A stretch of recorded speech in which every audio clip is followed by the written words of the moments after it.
रूस के तेल पर दुनिया भर में सवाल उठाने वालों को भारत ने एक बार फिर करारा जवाब दिया है। फिनलैंड की धरती से विदेश मंत्री एस जयशंकर ने अमेरिका और यूरोप को आईना दिखाते हुए कहा कि जब जरूरत थी तब भारत से रूसी तेल खरीदने की गुहार लगाई गई और आज उसी फैसले पर सवाल खड़े किए जा रहे हैं।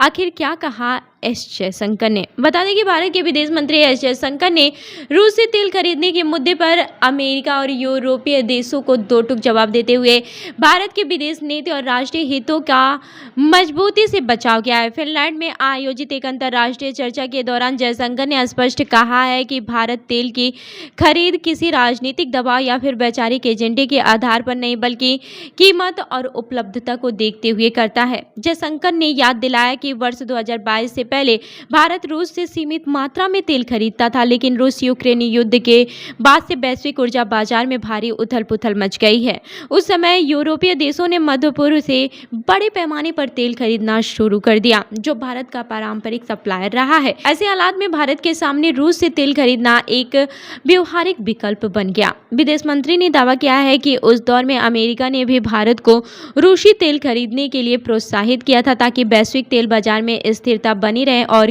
कीमतें नियंत्रण में रहें। उन्होंने कहा कि बाद में जब भारत ने अपने राष्ट्रीय हितों को ध्यान में रखते हुए तेल खरीदना जारी रखा तो उसी फैसले पर सवाल उठाए जाने लगे।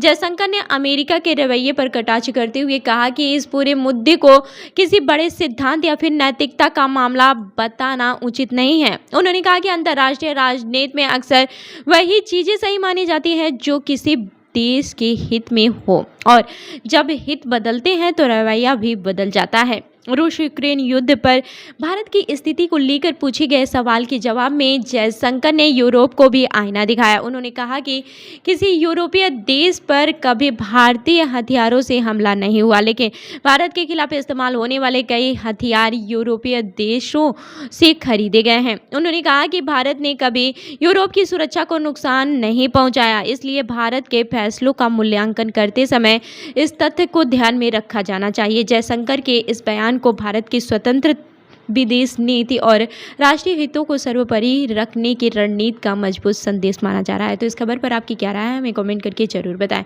और ऐसी ही अन्य खबरों के लिए देखते रहिए जन दर्पण न्यूज़। धन्यवाद।